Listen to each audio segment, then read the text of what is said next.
welcome back to the Middling Along podcast. I'm your host, Emma Thomas, executive coach and menopause trainer. My guest today is Dr Anna Colton, who is a clinical psychologist specialising in both adolescence and eating disorders with over 20 years experience. In addition to her clinical practice, she's also worked with BBC Bite Size on their Parents Toolkit, their Mindset GCSE campaign and their body image and social media campaigns. Her book, How to Talk to Children About Food, is out in paperback and published by Bonnier Books. And we're going to dive into all things food feelings, fussiness, eating disorders. And yeah, we're going to see where all of that takes us. Welcome to the podcast, Anna. Oh, thank you, Emma. It's so lovely to be here. So where should we start? Should we? Maybe I'll start actually with the. So I had a kind of a quick flick again through the book this morning. And so I pulled out quite a sobering statistic about the increase specifically in eating disorders since the pandemic. So let me just check I've got this right. You're quoting sort of statistics that are saying that they had in 2022, they'd increased by 2/3 since before the pandemic. Mm-hmm. Yes, it is pretty sobering stuff. Eating disorders are rising and have been sadly for quite a long time, but the pandemic was the perfect storm for young people in this regard because their social development stopped because they couldn't go to school, they couldn't go to parties, they couldn't see their friends. But their emotional development, some of it stopped, some of it didn't, but the physical development and the neurological rewiring that goes on in adolescence continued at speed. So there was this massive mismatch in the developmental process during COVID. Plus, one of the key tasks of adolescence, there are two key tasks. One is separation, so separating from your parents and your family so that you can develop into a healthy adult who can go off to uni or to the next stage of life independently, and individuation, which is working out who you want to be. Do I want to be the drama kid, or do I want to be the academic, or do I want to be the sports person? Who do I want to be? Which set of friends do I want to have? What identity do I want to create during adolescence? Those are the two key developmental tasks of adolescence. And they were really halted by COVID when kids had to stay at home 24/7. That's not how separation is possible. And it's also not in time for a bit of frozen in time. And so plus all of the messaging we were getting during COVID was about risk and danger. And so anxiety rose exponentially. And that's the way the government got us to agree to lockdown. So they had to make us fearful. They had to be very clear about risk. But for young people whose brains were rewiring, who during that rewiring process are being ruled much, much more by the amygdala and their limbic system, which is the emotional system. The emotions are always heightened in adolescence. During COVID, when we were being told all the time about risk and they weren't able to see their friends and they weren't able to kind of bitch about us as parents and they weren't able to go and experiment socially and they weren't able to go and do all of those things that we know teenagers do, it was the perfect storm. The only thing really they had control over or possibly had control over was food and potentially. And the feelings were really big. So they had all of these feelings without their normal outlets. And so it was the kind of the perfect combination for eating disorder development. And it did, explode during the pandemic and after. And you kind of citing statistics that are already a couple of years old now. So do you feel that it has has it sort of leveled off? No, it's continuing to get worse. And since the explosion of GLP-1 weight loss jabs onto the market, it's significantly worse again because all the messaging around skinny, the value of skinny has just exponentially risen with GLP-1s. And it's terrifying. It's terrifying. Having parenting young people in this age and space. And I think, I know it's not necessarily related to weight, but the latest thing, I've seen in the last week is, sort of sheet masks aimed at toddlers. I'm like, has the entire world gone completely crackers? I think it has. I think the entire world has gone completely crackers, And on the topic of GLP-1s, I should be quite clear. I think they're an amazing medication when they're clinically necessary, but we don't have regulation. So they are feeding right into the diet, the toxic the toxicity of diet culture. So Selfridges are selling a glittery weight loss pen bauble for the Christmas tree covered in glitter. I mean, I'm slightly speechless still, despite the fact that, I've talked about this on socials and I keep telling people about this. That's staggering. It's staggering. You wouldn't sell a Ventolin inhaler covered in glitter or an insulin pen, would you? Well, it's glamorizing. So I think we're in an extremely worrying social environment for body image and weight. Yeah. And I mean, my own children don't have access to social media, well, not on their own devices, but no Instagram, no TikTok, no Snapchat. But I imagine that, that's a whole other layer of yeah, and the images that you see. It's the water that they swim in as kind of young people. It's the air they're breathing. It's just everywhere. It's everywhere. Well, one of the recent statistics, now it's off the top of my head, but one of the recent stats that I read in a research paper was that something like 80%, and I could put it up if I could find it, but I won't waste time on that. But something like 80% of the people under 40s get their nutrition advice from Instagram and TikTok, and only 2% of that nutrition advice is right, because so much of it is influencers, not trained dietitians. Yeah, and actually, we don't really necessarily give young people that kind of critical thinking context of just because it's there doesn't mean it's right. We also know, because there's research on this, and I can send you after for the links if you want, that if you look at any kind of eating disorder content, particularly on TikTok, but on all of the social media apps, the algorithm shows you 4 times as much again. And so if you're already vulnerable and you look at it, your feed is going to become populated with it. So that, you just get more and more and more. And presumably it's also then kind of linking to things perhaps potentially like self-harm or other things that might also for vulnerable individuals. Yeah, it is really worrying. And what I find fascinating about TikTok is that skinny talk is booming. It used to be pro Anna, but pro Anna people are now aware of, so they get taken down, the pro Anna sites, which means pro anorexia. Skinny talk has replaced it. But if you are trying to make content on eating disorders, it's very difficult because TikTok take it down because it just directly says eating disorder in it, but they don't look at it. So my content gets taken down, which is very much educational and anti, but Skinny Talk thrives. Yeah. So let's wind back then and think about, how can we, and I know that you talk about this in great detail in the book, so we can't really do it justice, but sort of maybe a few kind of pointers for us about sort of how to talk about food and about nutrition in a way that, isn't in itself kind of adding to sort of some of that noise around kind of, I guess, reinforcing good foods, bad foods, good bodies, bad bodies. How can we parent well, and kind of not go astray? I feel I should always preface this as a mum as well as a psychologist. Most of us will screw up sometimes. That's okay. It doesn't have to be perfect all the time. That's not the aim. It's about being cognizant. And if you do kind of, say, oh, that's just a load of crap, say, you know what, that wasn't very accurate. I'm going to rewind on that, or just change your language the next time. It doesn't matter. So it's not about being perfect all the time. And I certainly have said all sorts of things that I would recommend people don't, and had to go and repair them.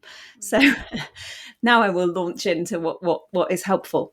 It is helpful to be really specific in your language, because if you say that's rubbish, that's crap, that's junk, actually it tells us nothing. What does that actually mean?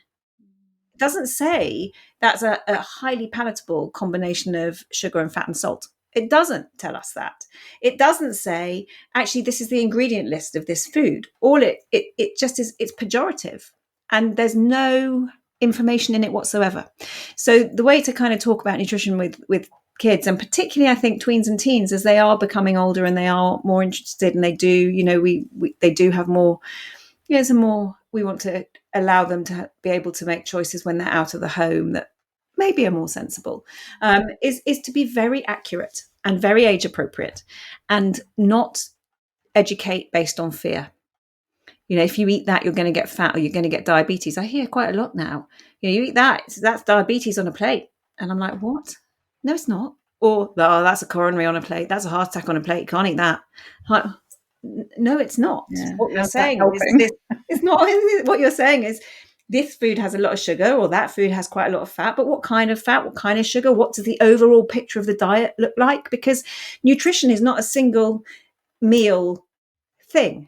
Nutrition is a long-term, holistic view of, you know, what's the majority of your eating look like? If the majority is whole foods, fruit, veg, you eat good home cooked meals, you know, nutrition, then there's place for literally everything in a well-balanced diet, and your nutrition and your health will be fine. So it's trying to be nuanced, and of course nuance is a very tricky thing. And people find nuance tricky because it's like, well, it's not black or white. There are no hard and fast rules. And that's why I think it's so difficult to do nuance. But it's, you know, what does the overall intake of food look like? How can we be really specific about why we should have less of this food and maybe more of that food? But as I always say to people, I hope as a parent you'd be terrified if all your child wanted to eat was lettuce. It's not nutritional. It's not. They'd be really sick really fast if all they wanted to eat is lettuce, or indeed if all they wanted to eat was apples, 5 apples a day. Not good.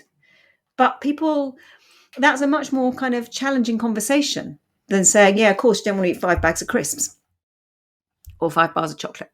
So it's about balance, and it's about being really age appropriate and really specific. You don't, you know, how much is going to be interesting to your child, not scary, not value laden, not actually push them to seek more of the foods you don't want them to eat, not create the food hierarchy that so often we do create by accident. So when I say that, what I mean is, you know, if when they're younger you say, well, you know, you can't have anything sugary until you've finished your entire main course and eaten all your veg, the communication there is your main course is not so nice, and the sugary sweet stuff, that's really super desirable. So inadvertently you're setting them up to want more of the very foods that you don't want them to eat.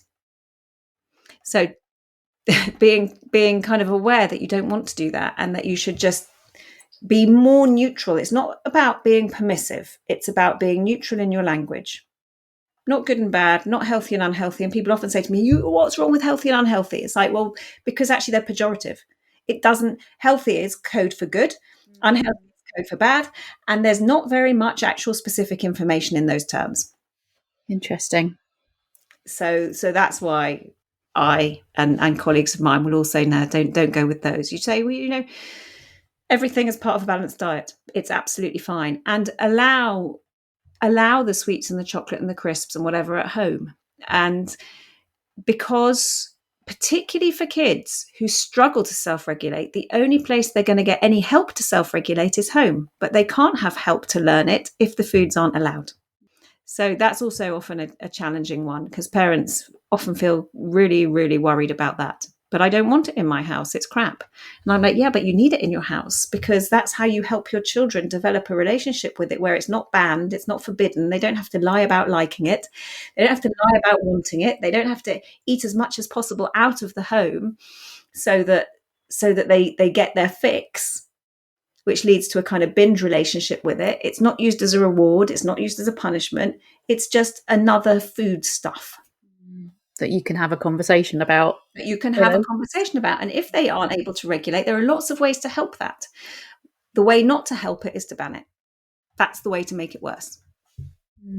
What about the way that we talk about bodies? There's, you know, you've already talked. I know this. You could probably fill an entire hour just with that. But yeah, there's so much imagery, isn't it? Kind of coming about this sort of, you know, body ideal, and as you've already said, you know, that ideal is sort of shrinking before our very eyes right now.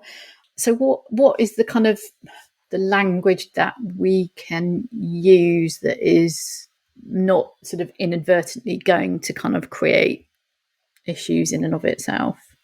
Yeah, so I think that for me, the key about bodies is to help our kids to see, and ourselves actually. I say our kids, but it's as much our stuff, isn't it, as it is theirs. That there are 8-9 billion people in the world, and there are literally 8-9 billion bodies in the world. Everybody has a different body. Not everybody is made to fit a size 8 or a size 10 or a 16. We are all different. Our genetics are different. Our makeup is different. Even if, if you took 100 people who ate the exact same food in the exact same quantity with the exact same nutritional and caloric makeup, not that we talk about calories, but, the exact same, energy, everybody would have a different body. We'd all look different and we'd all be a different size. So I think that's really important to help them understand. And then it's about accepting.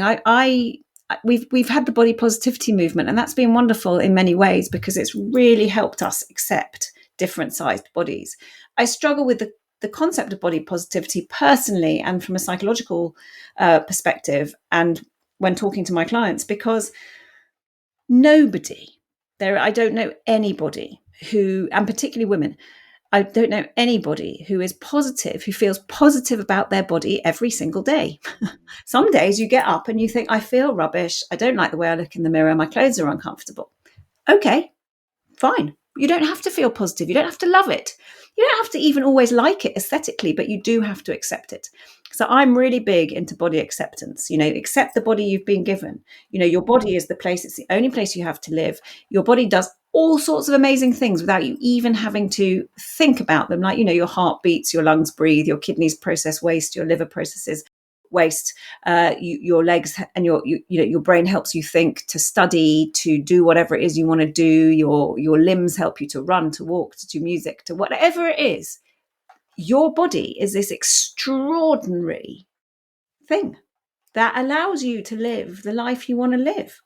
And if you can help your kids to think of it, and your teens in particular, when their body's changing, if you can help them to think about it and its functions and how it enables you to live your life, that is so much healthier than focusing on how it looks. Yeah, and just to kind of pick up on what you were saying about the changing bodies through adolescence, and I'm assuming there might be some for whom that's okay, they're sort of relatively comfortable, but I guess for the majority, it's an unsettling time where you've got those hormone fluctuations and your body is unpredictable. You don't know which bit's going to misbehave next. Oh, it's so challenging. I don't know about you, Emma, but I would never do my adolescence again. Thank you very much. No, I hated it. I wouldn't want to do it again. It's a really tumultuous period of development. The adolescent development, is about a decade, but the decade of adolescent development is the greatest period of growth in life after the first year. I think that's a really interesting statistic. The whole brain rewires, and that takes 10 years really. So one bit comes offline and is upgraded. It's like redoing your kitchen. And so the wrong bit of your brain does the processing and the functions that are usually done by the bit that's being upgraded. And so it does it bit by bit by bit over a long period of time, which means that young people, it's amazing they do as well as they do, because throughout adolescence, some part of their processing is always being done by the incorrect part of their brain, because the correct part of their brain that normally does it before and after adolescence is currently being renovated. I did explain that to my kids the other day, who just looked at me, having read your book and that bit in particular. So they were it's amazing. It's extraordinary. It's the most exciting, wonderful time in so many ways, but it's so challenging. And of course, just as they get used to a kind of a different body, their body goes and changes again. And it happens for many years. You suddenly become taller and you don't quite know how your limbs fit into space. Your proprioception changes. Or for girls, you develop breasts, and suddenly, if you're a swimmer, that makes a massive difference. How do you swim with them? Or how do you play sport? How does that feel? How do you manage a sports bra? All of these questions of boys, they suddenly become often very lanky and gangly and start, they're incredibly clumsy.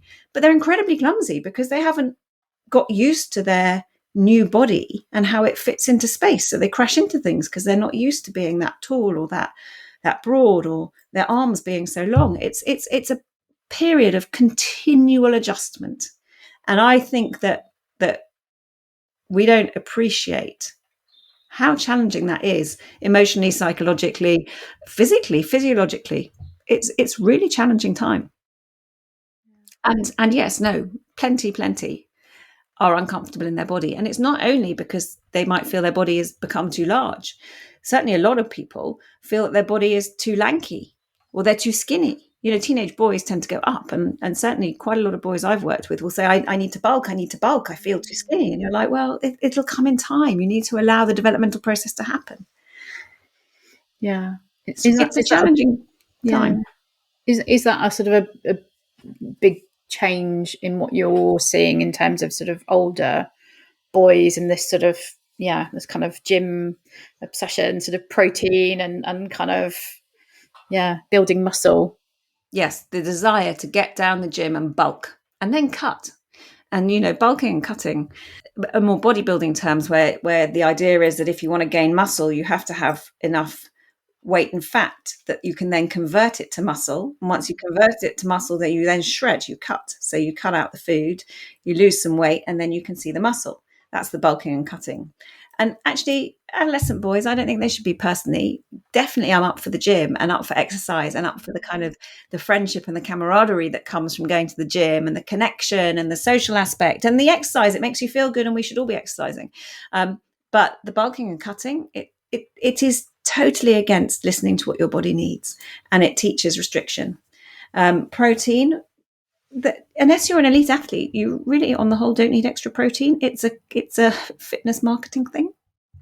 So I think informing ourselves so that we can help our children, or learning alongside our children by being really curious and compassionate.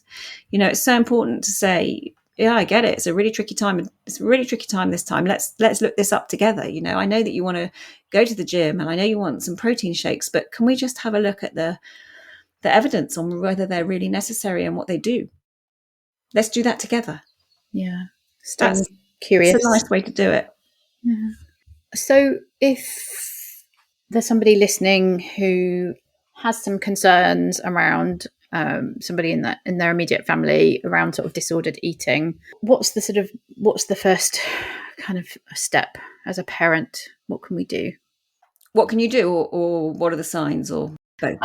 Well, let's go with what are the signs first. So I'll do that really fast, just to give a headline. Yeah. So the signs that your child, you might be beginning to struggle with food, is if you just notice anything significantly different in what they eat, whether they're cutting out foods or food groups, whether they seem more anxious or distressed around food, whether they're trying to skip meals, whether they're disappearing to the loo immediately after food. If you notice any of those, you need to get really curious. If you've got a girl and their periods suddenly become very light or irregular or stop, you need to be pretty concerned. And if you notice significant weight gain or significant weight loss that doesn't feel consistent with what you're seeing, or just doesn't feel right, get curious, and get curious fast. So the first steps, I always think, are to observe. Observe over a little period of time. It may only be a couple of days, and then say, I've noticed you seem a bit more anxious around meal times. What's happening here? Or I've noticed you've started cutting out this. Can we talk about that? What's going on? Without any judgment. So all that you're doing is being curious. And I know that sounds like you're not doing very much, but if you're curious, you open the door for a conversation. If you're critical or judgmental, you can't cut this out, or I'm not going to allow that, or what on earth are you doing? They shut down, and it pushes them away. So start by being curious. You can also be curious and compassionate. If they say, oh, well, yeah, I'm getting fat and I don't like it, then you can say, let's think about what that really means, because what is that code for? It probably means I'm uncomfortable in my body, and let's understand that and what that's like for you, and why that's suddenly cropping up as someone said something at school, or are you struggling because your body's changed, or have you seen something on socials, or let's just be really curious. What's that mean to you? And you can also say, and I did say, the very rare times it happened in my house or has happened, I have to fess up to being a sledgehammer on this one. But, I just wouldn't have it. I wouldn't allow restriction. I just wouldn't allow it. So I was not terribly compassionate around restriction. I was compassionate around, what's this about and what do you want and why is this cropping up? But I was like, no, you don't get to do that here. Sorry. I'm not going to allow you to cut out a food group. I'm not going to allow you to cut out foods except for medical reasons. No way. You have to have a reasonable enough relationship, but actually that is the message, is no, this is not the time to be doing this. There's so much development going on. Let's just understand what you're feeling and think about that and how I can support that as a parent. And it's tricky, and I don't know if this feels relevant or not, but I think it's tricky if you are a parent who is also going through hormonal changes towards the other end of your... I'm sure plenty of people listening will be. Yeah, if you're perimenopausal or menopausal and you're beginning to, lose all the estrogen and go through all the changes in perimenopause and menopause, and your child is going through puberty, both your bodies are changing in different ways. And sometimes that can cause interesting conversations, and sometimes it can cause distress for both. Yeah. And we might find that actually I know that sort of time around perimenopause, menopause is a sort of a flashpoint for disordered eating as well. And, people finding that lots of people say, oh, I haven't changed anything about the way I eat, but I'm gaining weight. And then, how do you, trying to kind of rationalize those kind of thoughts, and the sort of the other end of the spectrum of trying to be very neutral about food and kind of encouraging sort of your how do you eat a family meal when you want a much smaller portion because actually your appetite's changed? Ideally not because you're restricting, but just because your appetite does change. There are conversations about, we're at different stages of this hormonal cycle and we have different physical needs, and it's okay therefore for us to have different portion sizes. But that's not because I'm restricting, but I'm a 45 or 50 or 55 whatever it is year old woman, and you're a 15-year-old girl, and our energy requirements are completely different and our hormones are completely different because we're both going through change but at different stages. And having those conversations explicitly is really helpful. It's really helpful. So if things have perhaps gone beyond that sort of initial kind of curiosity and trying to have some conversations stage, what kind of help and support is out there? So it's really tricky at the moment.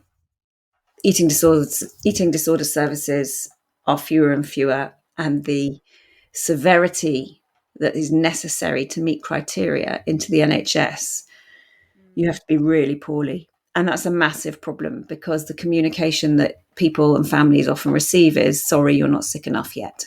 Yeah. It's totally wrong. Just want to be really crystal clear about that. It's totally wrong. We should be aiming for early intervention so that we don't ever get too sick, or that the very few get too sick, not the other way around. But currently it is the other way around. So I would suggest always going to the GP quite early. So at least you can get baseline bloods and you can get baseline weight and height and you know where you're at.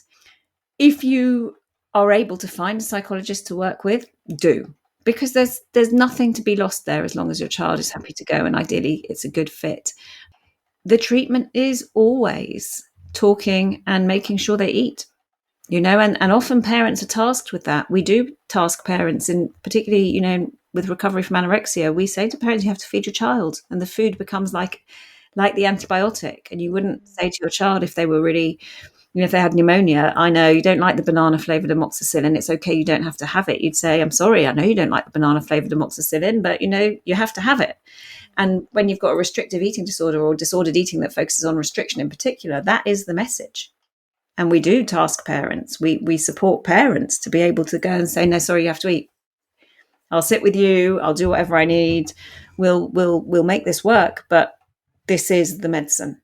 And in the more binge eating presentations, you need to eliminate all restriction and then see what's left, because hunger drives binging.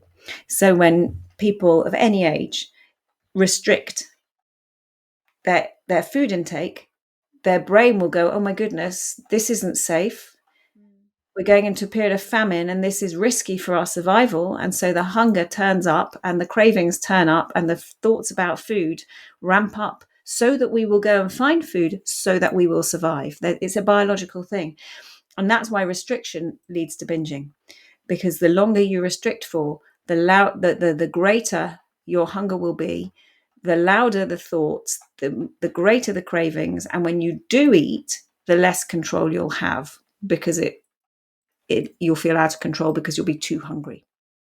And then what happens is often people go, oh my God, I can't believe I did that. I feel absolutely awful. Now I really can't eat.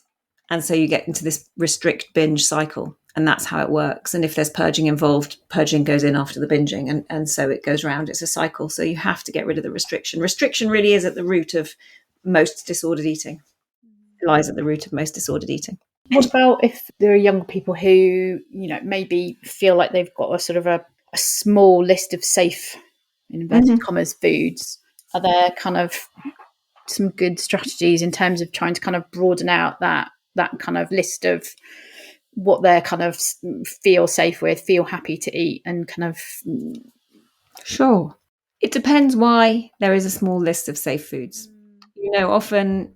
Often that comes alongside neurodiversity or neurodivergence. Often it comes alongside, particularly with autistic spectrum presentations, where there's a lot of sensory issues and people don't like the way the food feels or it tastes or it looks. And you have to then be really quite creative about how you do it. So if it's about taste, then you'll find something different. If it's about the feel, again, if someone doesn't like cottage cheese, there are other types of cheese if they'll eat cheese. So you don't go for the cottage cheese, you just don't go there.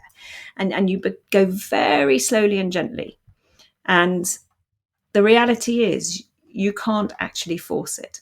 So it's about being gentle and focused and exposing through, the food's always on the table, you eat at the same time, they see you eating it. Sometimes you will have to do it more formally, and you'll have to actually, have a graded exposure program, which goes from seeing it to maybe having it on a plate nearer you, to maybe smelling it, maybe touching it, then maybe putting it to your lips, but not even tasting it, and hopefully tasting it. That can take quite a long time. The question for that, you need to work with a specialist dietitian, really. There's stuff in my book for sure on how you do it. But you do need to understand what is driving the small list of foods, of accepted foods. You have to understand, because otherwise you can make things worse, not better. Yeah, you were talking about, not allowing people to, or not allowing the children to kind of restrict. You're talking about kind of quantity, not necessarily like the what. And so I think it's tricky, isn't it? So it's about, if you've got a child who's previously eaten a whole range of foods and suddenly they stop eating all carbs, no. Or suddenly they start to eat portions that are half the size that they were eating yesterday or last week, no. Or they say, I'm not touching sugar, I'm cutting sugar out, which is really common. I'm not sure about that. Can we be curious? Can we understand that? So that's more what I mean. Or skipping lunch, or going to school and skipping meals. I think for children who have a very small range, they will probably have had a very small range since they were littler. And you'll have come to a point, I hope, to understand that by the time they hit their adolescence. And whether that's ARFID, which is avoidant restrictive food intake disorder, which is different from the other eating disorders, because it's usually about anxiety with sensory components rather than being about weight, shape and size. If it's ARFID, that's a very specialist and specific treatment of exposure and how you do it and how you grade it. But the one thing that underlies everything is that if you are stressed and it becomes an argument, things will get worse. It won't get better. So there's so much that we as parents have to do to have an outlet for our anxiety if our child's not eating, so that we don't end up in head-to-head battles with them. Yeah. Because when we fight, both sides tend to dig heels in, and positions become entrenched, and it then becomes a battle of wills, or I'm not going to eat you, I'm not having you tell me I have to do that. So it's tricky. With the small restricted set of foods, I think usually that's been around for longer. Unless someone has developed a rapid anorexia, for example, and fears fat and sugar, and then food, what people will eat, will shrink, and it'll become a much smaller range. But you'll know if that happens. It's different. Well, we've only really scratched the surface of what's in the book. And you do also cover sort of things around younger children, picky eating, a lot in there around diet culture. So kind of allowing us to, kind of understand that sort of, that water we're all swimming in, and kind of hopefully be able to have those as our children get older, to have those conversations about the fact that diet culture is out there and how sort of pernicious and dangerous it can be. And all pervasive.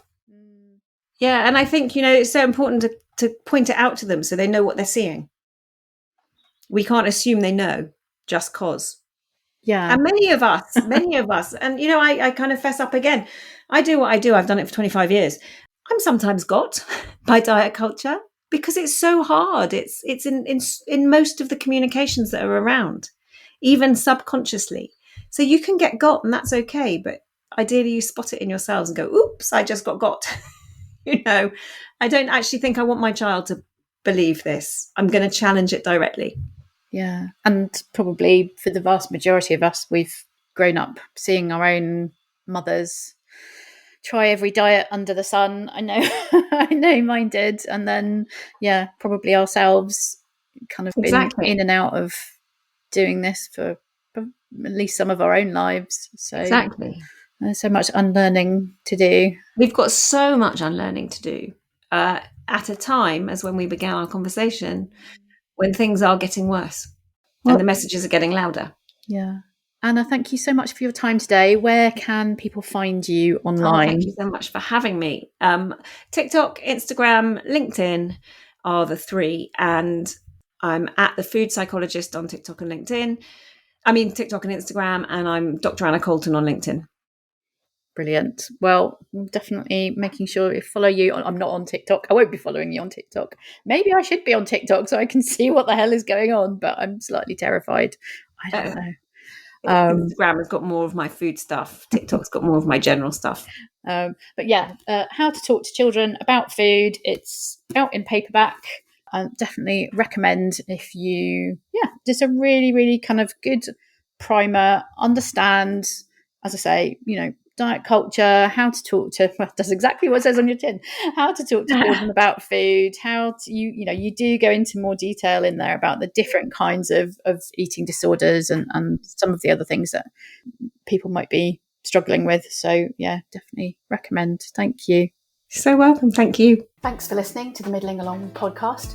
If you enjoyed today's episode, please go and leave us a review over at Apple Podcasts. You can check out the full back catalogue of all our episodes over at middlingalong.com. You can also find out more about my work as a coach. Go to www.thetripleshift.org.